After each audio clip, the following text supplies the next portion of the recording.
Great to be back with FromTextToSpeech.com for Season 4 of this podcast is uncalled for. Warning, this episode contains strong language or mature themes.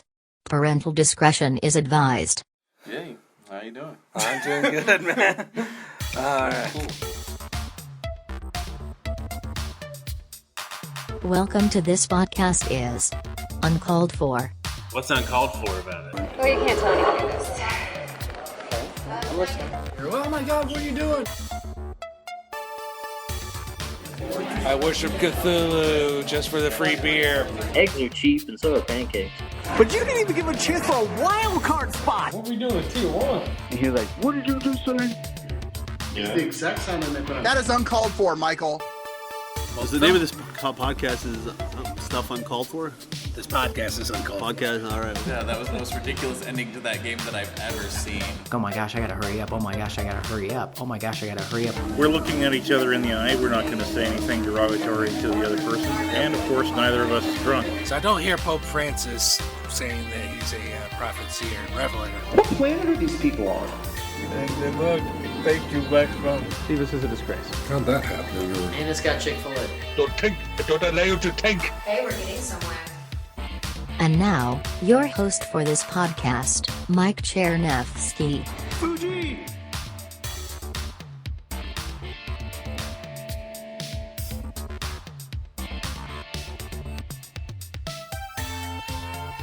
Hello, everybody. Welcome to the podcast, and welcome to our Fringe 2021 interview with Patrick Poe. Patrick, please feel free to introduce yourself. And Yeah, so I'm a local Kansas City filmmaker, comedian, podcaster. I'm the co-founder of IX Film Productions. I'm the host of the podcast Indies on Indie, and I just started a new podcast with my wife, who is also a filmmaker, called First Timers Movie Club, and I absolutely love it. awesome. So we'll start with the film side of things. Yeah. What are some of the films that you've been fortunate enough to participate in? Well, me and my wife, between the two of us in our production company, IX Film Productions, we have made, I want to say, 6 feature films since starting when we were 19 years old. Mm-hmm. The 2 of those that kind of got the most success would be Mr. Lee, which ended up screening at the KC Film Fest local showcase, as well as the Doc Sunback Film Festival. Mm-hmm. It did a stint on Amazon Prime and is now exclusively on our Patreon. And the other film would be our feature film Zoink, which is a children's sci-fi thriller comedy. And it is currently on Amazon Prime to watch if you're a Prime member, or you can pay a couple bucks to rent it. Mm-hmm. And I'm currently finishing up our newest feature film titled Almost Sorta Maybe, which, hoping that this pandemic ends, will be coming soon to film festivals. Sure, absolutely, yeah. That's pretty cool. 6 features. I could barely manage 2 or 3. So, yeah. Yeah, we're crazy people and we love what we do, and so we just keep creating regardless of how hard it can be sometimes. Yeah, absolutely. And yeah, sometimes you get it just right, sometimes not workable sometimes. So yeah, I've steered myself away from trying to do features, and now do shorts and web series and of course podcasts. So we've done oh, sorry. I was going to say, talk about your podcast, since you mentioned you do a couple of podcasts. Yeah. I've got Indies on Indie. It's a conversation style podcast where I talk to creatives, artists of all kinds, a lot of filmmakers, obviously, because that's what I do. Mm-hmm. And we discuss the hardships they've gone through and how they built themselves up to what they are at their time and why they make their art, in the hope of inspiring other artists and creatives to follow their dreams. And then My second podcast is me and my wife. We started a podcast called First Timers Movie Club, where it's pretty much just the two of us showing each other the films that we love and discussing them. So we give some context at the first half of the episode about why it's an important film in filmmaking history, and like generally the films we watch are the films that when you go, oh, I've never seen that, the group of people around you go, how have you not seen that? And so we talk about like how the person that hasn't seen it, how they've avoided seeing the film, why they should watch it. Then we watch the film. That piece is not in the podcast because that would just be annoying and long. And then we come back from a small music break and we talk about that person's reaction to seeing this famous film for the first time. Cool. What are some examples of films that you've reviewed on your podcast? Yeah, definitely. So the first film we did was Titanic, which I had never seen, even though I'm a sucker for like romance films and James Cameron in general. And so if you listen to that, you'll get to hear Lolo tell me how it's bonkers to her that I've never seen it. And then afterwards, you get to hear me bawl my eyes out because of how beautiful that movie was. I think I've seen bits and pieces, and I don't think I sat through the whole thing personally. Oh man, it's gorgeous. I recommend it. Yeah. I always say my two favorite movies of all time, certainly the movies that inspired me as a filmmaker, include Clerks and Fight Club. Definitely. Yeah, Clerks is one of the top films in my mind. I hate to give like a top 10 list of any kind because there's so many beautiful films, but Clerks is, oh man, and Fight Club is also a great film. Yeah. I had the top 10 movies list for this podcast, and spoiler to anyone who hasn't listened to it, it includes a take on the aristocrat joke. Are you familiar with that joke at all? Yeah. Yeah. So I don't think so. I'm sorry? Oh, I don't think I know that joke. Yeah. It's the one that starts with the guy walking into a talent agent's office, and then describes the joke, and it's different depending on who's telling it, but it always ends the same. The joke, the act is called The Aristocrats. There was actually a documentary made about that joke where they interviewed all sorts of famous comedians and talking about the joke. And probably the two best tellings of the joke came from Bob Saget and Gilbert Gottfried. Yeah. They're amazing comedians. I'll have to check that out. Yeah. Yep. The Aristocrats. The name of that documentary. Do you know that? Are you involved with Independent Filmmakers Coalition at all? Or? Yeah, definitely. I've been an IFC member since I was probably 18. And for our first feature film we did, we rented all of our sound gear from them, and we could not have made that movie without the IFC. Yeah. I've been involved with IFC. Well, 2004, I want to say, was my first meeting with them, and I did serve on the board a couple times. So, nice. And even though I'm not a paid member right now, I still drop in if I can find the time. And yeah, I'd probably admit that my membership's probably lapsed. I honestly don't remember. But I do love the IFC, and what they do for our community is great. Yeah. And one of several film groups, and there's also the Women in Film and television group. Yeah. Are you familiar with KC Video Corps? I have never been to a Video Corps meeting, but I know of it because of Alden. Yeah, Alden's Alden Johnson from time to time. I've been fairly active with that group, if you can call it that. It's very much more on the techie side of things. So Yeah. all your camera guys and your crew and your editors will be in this group. Nice. Yeah. And as far as podcasting groups, we have a podcasting group in Kansas City, and as of September, I head that group. So, I heard about that. Yeah. How did those meetings go? well, right now we're strictly online. Obviously, Yeah. Obviously, the next one is actually this coming Wednesday, for which have been long past for anyone listening on the podcast. and so far, we've had a couple of folks do presentations and all that good stuff. And definitely give it a chance sometime. Let me go on. Is meetup.com/podcasting. I am typing it in the chat. So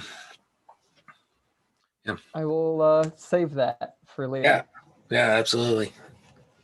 Yeah, absolutely. Yeah. As far as my podcasting, well, obviously we're doing my podcast right now. But before that, my first podcast came about in December 2012. It was called Sunflower Brew. And it was politics while drinking beer. Yeah. The guy who started it had just lost a race for the Kansas House, and was thinking, I want to start a podcast, explore some of these issues, and asked me to come along, and that lasted about a full year. And we covered all sorts of interesting topics. And well, that was a fun little podcast to get started with.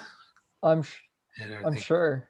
And then the second podcast I did, that was the Winning Side Coach podcast, and that was more of a sports discussion podcast than anything. And I've recycled some of that stuff for this podcast. So, yeah. Yeah, I got into podcasting just because I realized that me and all of my artistic friends were having these really interesting discussions about the art that we were making and what we were working on and the hardships of being a filmmaker and independent artist in Kansas City or even friends outside of Kansas City. Yeah. And I realized that I wanted other people to be able to hear this, to know that like we're all struggling in different ways, but we're all also finding our own successes. And I thought they could be inspiring. So I tried to figure out what was the best mode to get these conversations out there. And I immediately thought, well, these podcasts are the best way to have long conversations and post them for people. It also was an easy way to get it out there as opposed to trying to make a web series with video or anything like that. I don't have to edit it in sense of video. I just edit the audio itself and put it out. Yeah, same here. And that's actually the emphasis of this particular podcast. I hit 40 and then decided, might as well put everything down some formats, and I didn't think writing was a good way to go. So heck, let's do a podcast. Yeah, definitely. Yeah. Yep. And the first 3 episodes of the whole podcast series were interviews with IFC people. Yeah. Pat Lamb, first off the bats, then Trevor Martin, and then Adam McKeith, who I had back on the podcast last year for Fringe. Nice. Yeah. All 3 great guys, all 3 I've worked with before. And of course, for last year's Fringe program, I had Brian Boy on the podcast. Yeah, definitely. I saw that interview and I was like, I need to listen to that. Yeah. Of course, Brian, past president of the IFC, and all four of those guys I've worked with on a couple things and everything. With Brian, of course, worked a lot with him and the late Dave Barry. And yeah.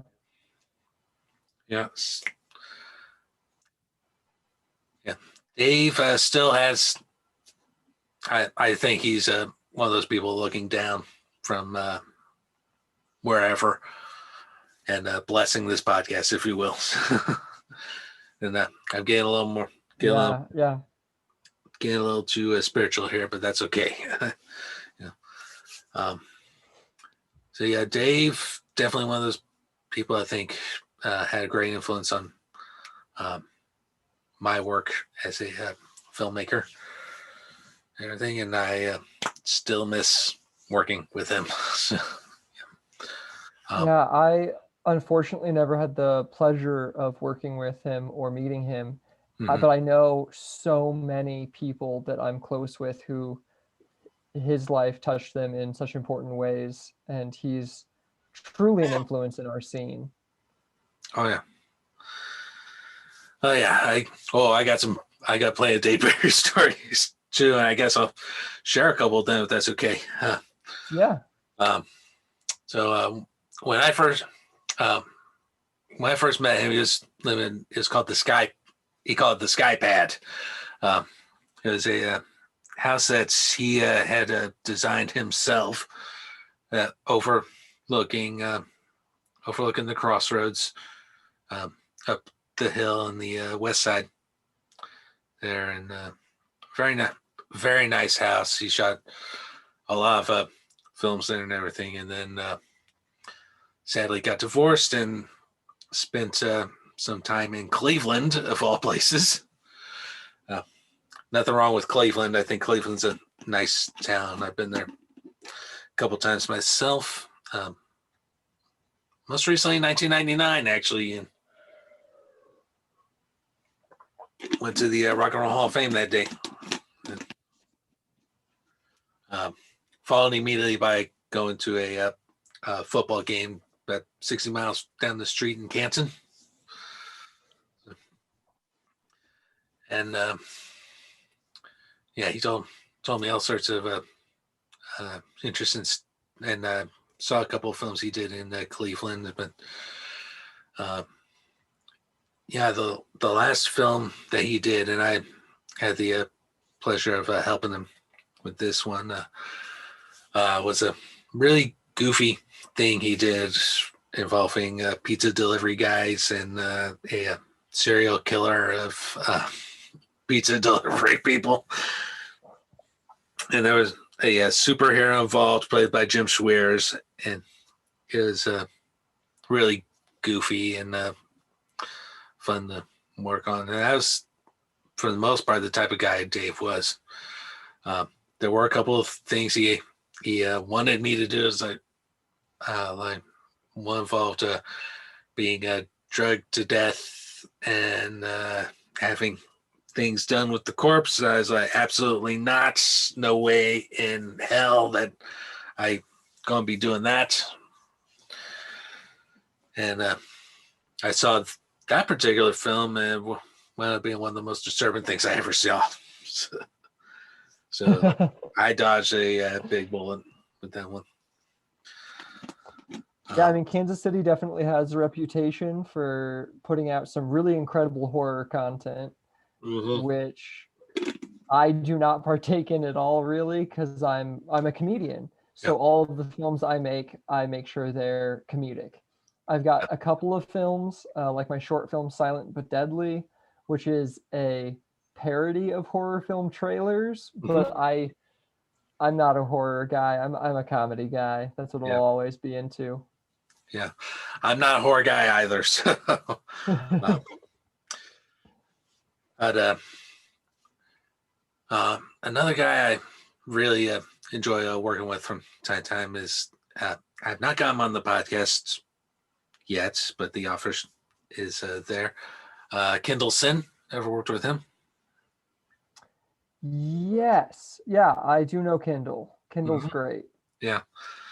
When I first met Kendall, he was doing Shadow Falls, which is one of the early web series and everything. That's a little more of a horror thing, everything. But what I really like about Kendall's work is his comedic stuff.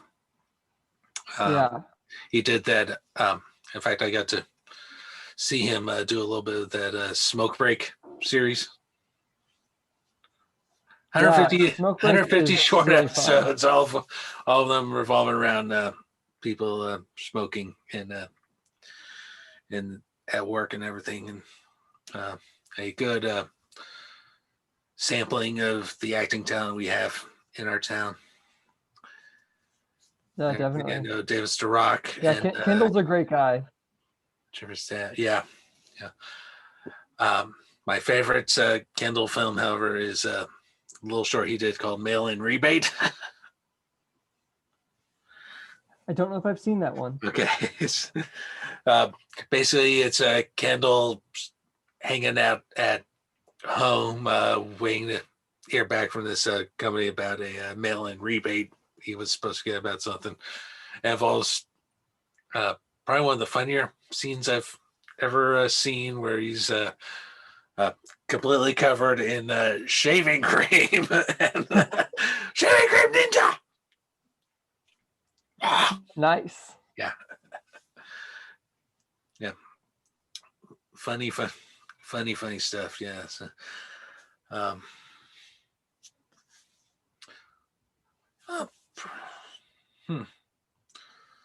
So, who are some of the other filmmakers you've had the pleasure of working with so far that we haven't? I work a lot with the Toddy Brothers production. Okay. Yeah. I actually worked with. No, I work with Toddy Brothers Productions a lot.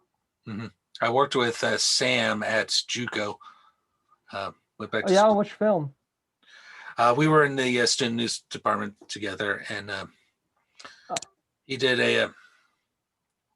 it's either Sam or Richie Wolf did a short film involving it was Richie's film. Sam was the main actor,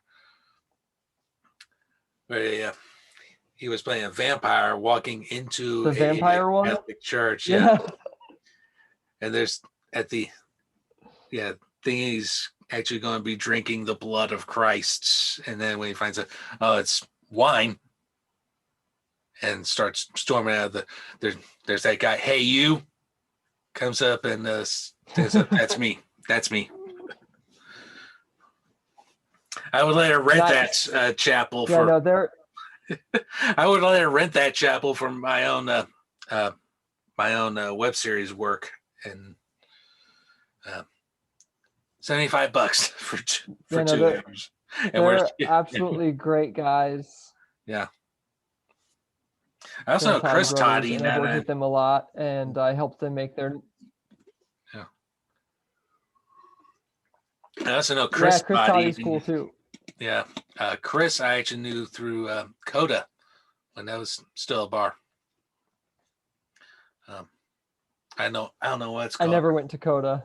Yeah, that was like a second home during my when they were still open, and oddly enough, this film that I found about that, because I had worked with Clint a couple of times on some projects. Unfortunately, a lot of them won't ever be seen, but it's all good. And yeah, great little bar.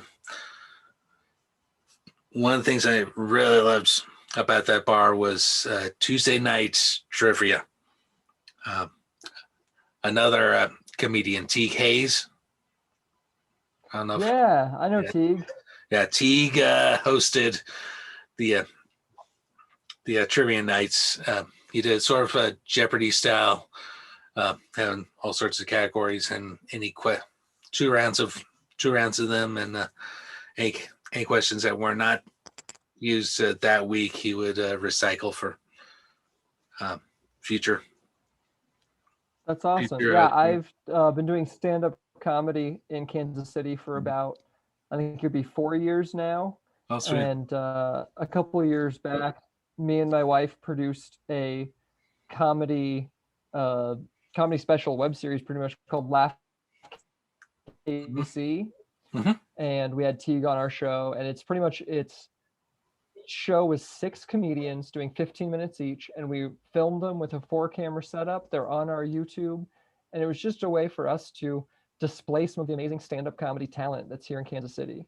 So you can go watch all those. There's Brandon Patrick's on it, Bryce Stanley, Nick Nichols, lots of great local comedians are on there. Cool. So yeah, what Teague would do with the trivia nights, 2 rounds, pick a time you want. You've got a question wrong, it'll go at large to everyone for half the points. Or if you didn't know the answer, you could sloppy second the question to another player. And if you got it wrong, they got double points for that.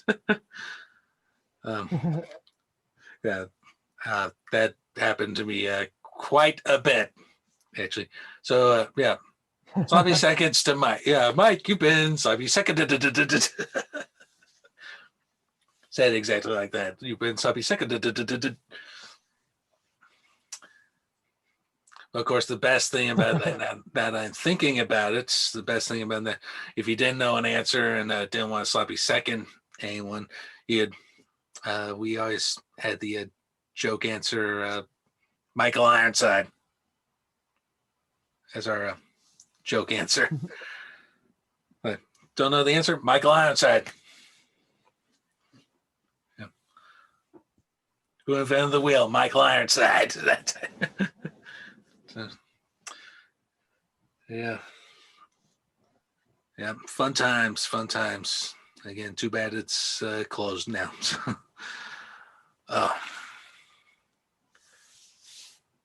Yeah. Oh. So,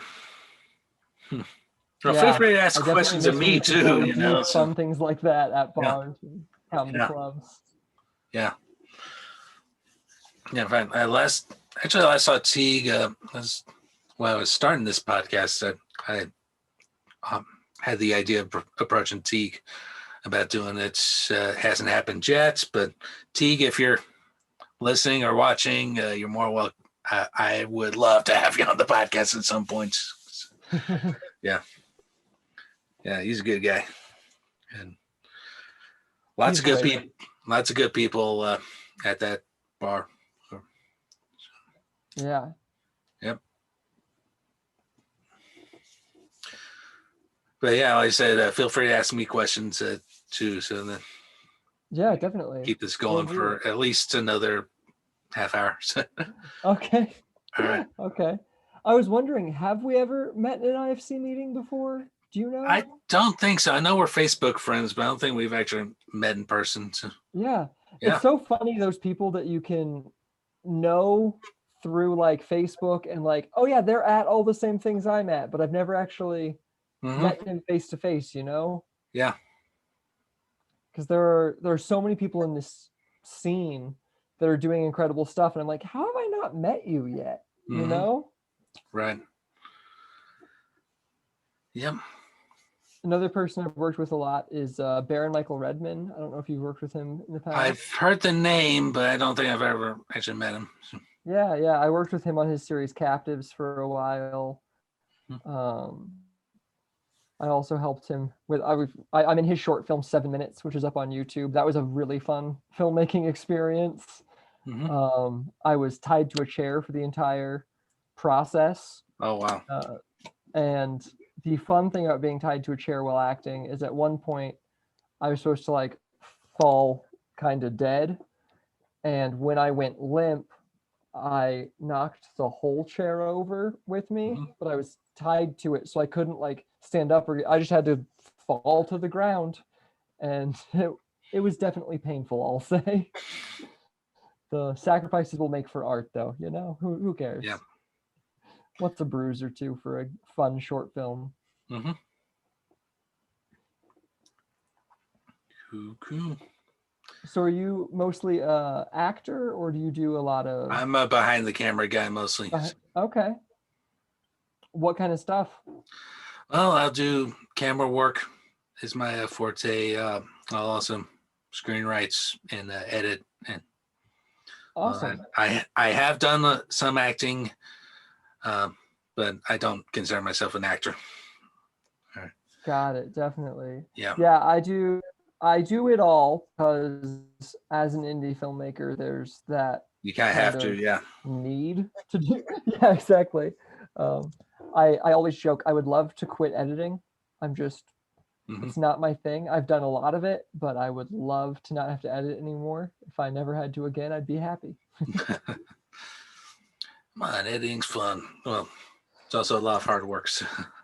Yeah, it's tedious and it doesn't creatively fulfill me like acting or camera opping or directing or writing does. So it's just one of the things that I need to do to get a product out. And whenever I can get my wife to do it, I do. Her name is Lola Loren, and she's an amazing editor, filmmaker, cinematographer, writer, director as well, and actress. So. All right. Yeah. It's pretty much goes with the territory of being indie is you gotta do it all. Yep. Yeah, definitely. And you said you went to JUCO? I went to JUCO a couple times, and my bachelor's is from UMKC. Oh, okay. In film? Actually, it's a business degree. Okay, nice. But interestingly enough, one of my professors there, probably a name you're familiar with, Stephen Pruitt.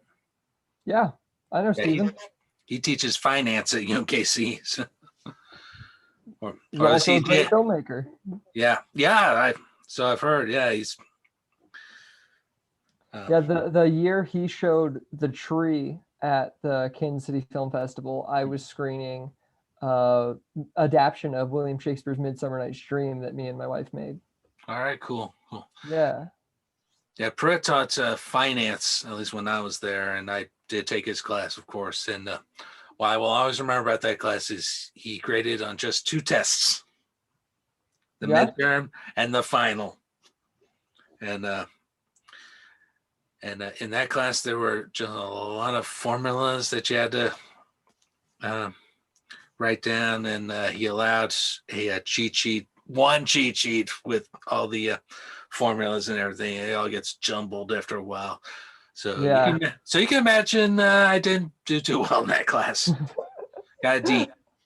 I don't think I would either. I'm not much of a math guy. I'm more of an arts guy. Yeah. That's another thing about being a filmmaker. You kind of have to be a math guy as well. So. Yeah, I definitely. One part arts, one part business, one part tech, I think. Yeah.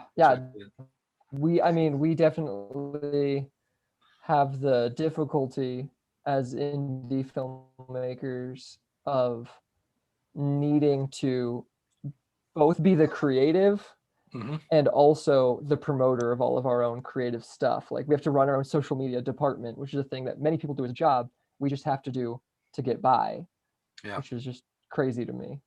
All the stuff that we're willing to do and the stuff that we do and all the work we do. Yeah, and some people, myself included, were just bad at the marketing type stuff and bad at the fundraising type stuff too. So. I definitely, what I'll do is I'll get spurts of like, all right, I'm going to be really good at Instagram this week. And I'll post on Instagram a bunch that week and be like, oh, I'm getting followers. And then I get burnt out on trying so hard at social media. And then eventually I just kind of quit. And then I sit there like, why isn't it working? Well, it's because you're not putting the work into it. And then I get really excited again for a week and then I burn out. So it is tough doing that social media aspect of this job. Yep. Yeah. Yeah. Yeah. Fundraising. Yeah. That's kind of an important thing for what we do. And that is something I am god awful at. It is so hard. Yeah. Have you tried a large fundraising campaign or? Yes, I have, and got like $30 off of it. I've done a couple that were like that, and then for our most recent feature film, Almost Sorta Maybe, previously titled The Way It Goes, uh, we successfully raised a good amount of money, and it was the first time I've ever done that. And to do it, you really truly have to run it like it's your full-time job doing that fundraising campaign, which is hard because you're also trying to do art and do social media and do probably at least a part-time job to get by and do your freelance work. And Yep. It's difficult. It is, especially if you have a job that takes you away from the creative stuff. So yeah, definitely. I've had the blessing of going back and forth between having to need a part-time job to enhance the amount of money I'm making from freelance work. This past year was obviously nearly impossible as a freelancer. Yep. It's been crazy. How have you done through the pandemic creatively?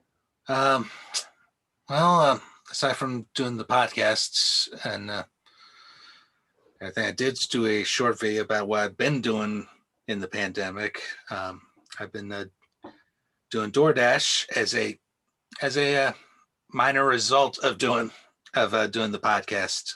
So I had a couple of guys I used to work with named Luke and Dan, who have been on the podcast a couple of times, including last year's Fringe, actually. At the first time I had them on the podcast, we were talking about ways that we could make extra money, and Luke brought up DoorDash. And a couple of weeks later, I signed up with them, and that's how I'm making my money right now. Yeah, I've done DoorDash. I did Postmates for a bit. I'm currently doing a part-time retail job. One of my main goals of 2021 is to quit having a job and just go back to freelance art, but we'll see if that happens. And also, I'm a part-time chess instructor. Oh yeah? Yeah. That's cool. I used to be in the chess club in like grade school, and then my high school didn't really have one, and I wish I played more chess. Yeah. Yeah, and I get plenty of times to do that on Monday and Friday nights if I so choose. We've been doing online tournaments on Mondays and Fridays. The cool thing about doing them online is they're truly international. We got international masters from Mexico joining us for those. That's awesome. Yeah. What does it take to become a chess master? A very, very high rating. Okay.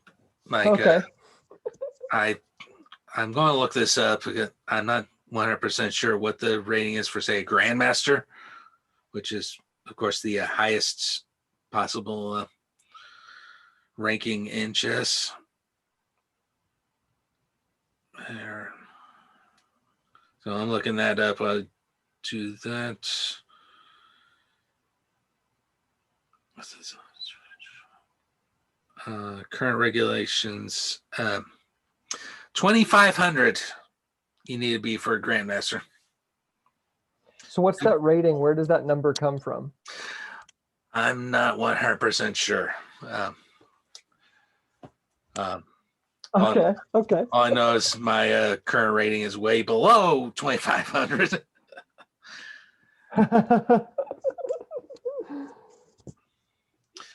And that's okay. I don't have a rating, so yeah. You can just call me a 0, and that's fine. Yeah. How'd you get into chess? Well, I got into chess because I'm also a a board gamer, and one of the people I board game with was involved with the chess club, and so hey, I'm needing some part-time employment. He said, yeah, so this is who you talk to, and that's how I got the job, and that was back in December 2016 was the interview, and January 2017 is when I actually started, and it's mostly going into elementary schools, and not exclusively, but mostly elementary schools, and teaching kids how to play chess there. So. Yeah. That sounds like that'd be fun to pass that skill on and to teach that critical thinking that chess is. Yeah. And my game has gotten a lot better as a instructor too. So. Yeah. Oh, I'm sure. Yeah. Yeah. The more you play it, the more you look at it, the more you think about it, the better you get at anything. Yep. Yep. That's true in chess and in the creative arts too. So. Definitely. Yeah. That's one of the things, like during this pandemic, like not being able to do as much creativity. Sorry, my cat's trying to destroy there we go. But not being able to do as much creatively, like there was a bit of a worry of like, will I remember how to film it? Like, will I be able to do this skill still? And I think I have. Me and my wife, we made sketch show called Sketchy AF. It's up on our YouTube, and we did that mostly during the pandemic. We made, I think, 4 or 5 new sketches, and it was nice exercising that creative muscle and be like, okay, I can do this. Cool. Yeah. Yeah, I'm looking forward to doing some more creative stuff in the coming months, and that's including doing more of these interviews. So. Yeah, definitely. Yeah, I really hope that this like vaccine rolls out soon, because I really missed acting in other people's things. That's something that I really realized during this time, is that like I love acting. I identify as a stand-up comic. I want to be doing more stand-up. I want to do more acting. Like that's the things I want to be spending my time doing. And there was just 2 things I couldn't do this year. Yep. And it's funny we're talking, you mentioned vaccines. I guess I'm one of the next in line because of doing DoorDash to get it. We shall see. I know I'm going. Oh, nice. I know I'm going to need it before I can go into a classroom again. So. Yeah. Yep. I mean, are you Kansas or Missouri side? Just curious. Overland Park. So. Okay. Yeah. Yeah, I'm Shawnee, actually. All right. So we're in the same neighborhoods almost. Almost, yeah. Yep. Yeah, I'm just down the street from downtown Overland Park, if that helps. So we're like the Rio Theater. Yeah, I know exactly where that is. Yeah, just down the street. Yeah, that's a great part of town. That's a really cool area, I think. Yeah, it's been there's controversy to it, but I think it's been partially revitalized the last few years with all the mixed use and mini high-rise stuff going on there now. And, yeah, there's a lot of new stuff over there that I've never checked out, but I should go look into. Yeah, I just entered one of those new buildings for the first time yesterday. Doing a oh wow, doing a DoorDash, yeah. And That was one of the things I really liked when I was doing the driving delivery stuff, was seeing different parts of town and being like, oh, this is a cool area I didn't know existed, you know? Yeah, we got plenty of cool stuff all around town. Yeah.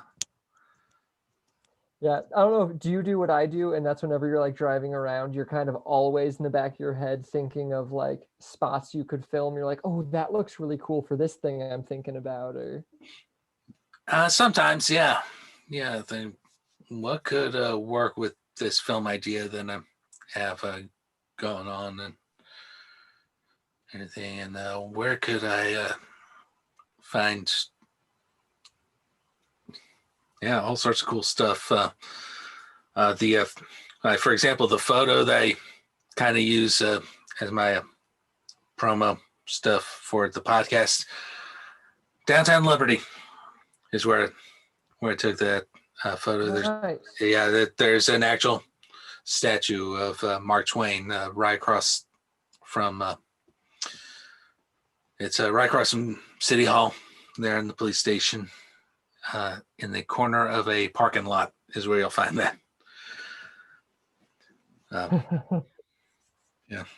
the reason for that is the chess club that I've been working at for most of my time at the chess club. Our office was on Liberty Square, and parking is usually at premium, so we just use that free parking lot right there and walk a couple of blocks to the club. And then pre-pandemic, we had just moved our office to Northgate C, but Shoto and I-35, little office building there, which I liked, but we shall see what happens from this point. I liked A because, again, free parking, and B, a lot more room. As much and C, less of a drive. So,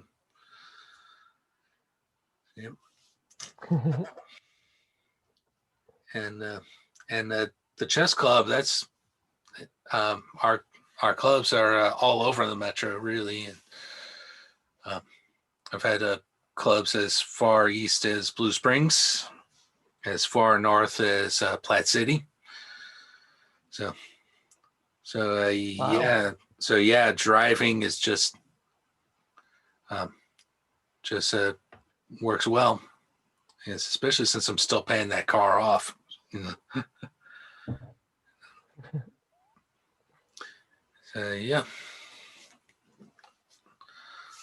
All right. Yeah, that was something I visited. Yeah, go ahead. Oh, yeah, what were you gonna say? Yeah, go ahead. Oh, I was gonna say I visited LA about, I guess it'd be almost 2 years ago now, and everyone was like, "Oh, you're gonna hate it. You have to drive everywhere." And honestly, knowing that you have to drive everywhere and that like the waits are going to be long in traffic, it didn't feel that much different than being stuck on I-35 here sometimes. And I was like, this feels like home. I'm fine with this. Yeah, that is true. There, it's kind of a requirement here as well that you have to drive. Yeah. So, never been to LA, but that could change once everything's back to normal-ish. We shall see. But the furthest west I've ever been was San Antonio. Yeah, I'd never really gone west before either, and then me and my wife did a road trip a couple of years ago. I think it was 2 years ago now, to go check out kind of LA, see the area, like see what we thought about the idea of it or whatnot, you know? Mm-hmm.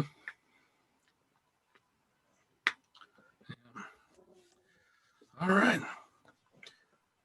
Well, is there, I guess there's nothing else that we want to bring up. I do want to ask you to pimp your stuff, your YouTube and all that. Yeah, definitely. Mhm. So you can find my stuff at youtube.com/IXFP. So those are the initials for IX Film Productions. So Mhm. youtube.com/IXFP. On like Apple Podcasts or any of those things, you can look up First Timers Movie Club.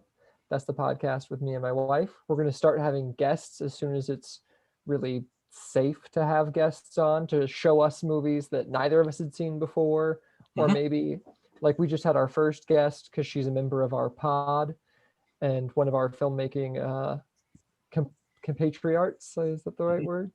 Um, but we showed her Citizen Kane for the first time recently, so you can go find First Timers Movie Club pretty much wherever you find podcasts. Mhm. Please like, review, subscribe it. Indies on Indies, the other podcast, and go like us at facebook.com/IX Film Productions. That'd be awesome. All right. So, yeah, I will definitely check those out myself, and I encourage our audience, both Fringe and just listening, to check out Patrick's stuff as well. So, all right. Well, if there's nothing else, yeah, thank you for coming on, and yeah, hopefully we'll be able to collaborate on something else here in the near future, and you know how to get in touch with me. All right. Yeah, it's been great getting to know you. Thank you. Yeah, same here.